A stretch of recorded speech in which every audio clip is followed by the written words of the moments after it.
Hello parents. मैं अपनी कहानियों की श्रृंखला में हमेशा ऐसी कहानियाँ लेकर आती हूँ जिससे हम बच्चों के अभिभावक और उनके लिए भी वो कहानियाँ मददगार साबित हो सकें।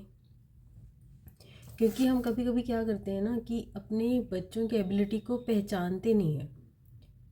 मतलब बच्चों में एबिलिटी तो होती है लेकिन कभी कभी उनकी एबिलिटी को कोई पहचानता नहीं है, और कभी कभी ऐसा होता है कि उनमें अगर कुछ खास बात है भी तो वो नहीं पहचानने की वजह से या नहीं कोई पुशअप मिलने की वजह से बच्चे पीछे रह जाते हैं। या हम भी हैं, बड़े भी हैं, अगर हमें बहुत कुछ एबिलिटी है लेकिन हमारी मन की झिझक जो होती है वो हमें रोकती है वो सब पाने से, या हम वो ढूंढ ही नहीं पाते हैं, चीज़ें अपने अंदर से आउटपुट बाहर ही नहीं निकाल पाते हैं। तो उस पर हमें काम करना चाहिए, क्योंकि देखो भगवत गीता में भी लिखा है कि हर चीज़ का बदलना तय है। बदलाव तो होना ही चाहिए, लेकिन डिपेंड करता है कि उस पर किस तरह से और कैसे मेहनत हो। एक बार एक कहानी मैं आपको बताने जाती हूँ इसी से रिलेटेड। एक बार एक मंदिर बन रहा था, तो देश भर से आए शिल्पी जो थे वो वहाँ पर काम कर रहे थे, अपनी अपनी छेनी सब इस्तेमाल कर रहे थे।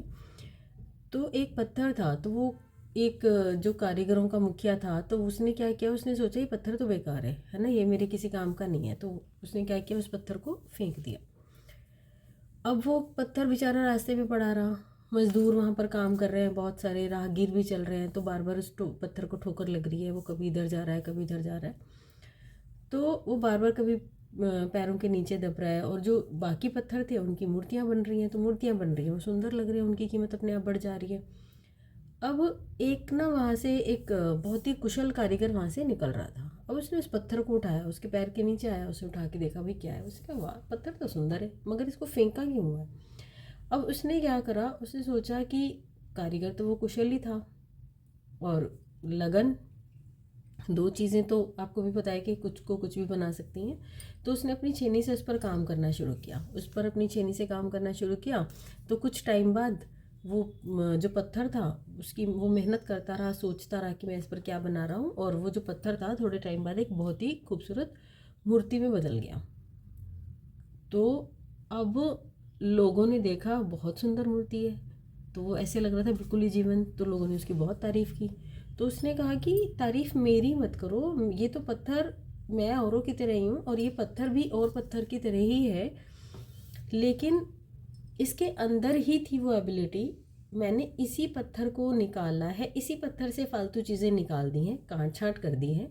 जो इसके अंदर रहना चाहिए था वो मैंने छोड़ दिया, और जो चीज़ें थी उनको शेप कर दिया। शेप कैसे करना है, शेप हमारे जो आचार विचार हैं। आप कभी देखते हो कि बहुत शरारती बच्चे भी होते हैं ना, उनको एक छोटे से पुश की ज़रूरत होती है, और सबके अंदर कोई ना कोई एक सॉफ्ट कॉर्नर होता है। बहुत शरारती बच्चे होते हैं, उनको एक अच्छा सा कोई एक मार्गदर्शन मिल जाए तो कभी कभी वो बहुत ही टैलेंटेड स्टूडेंट के रूप में आगे आते हैं।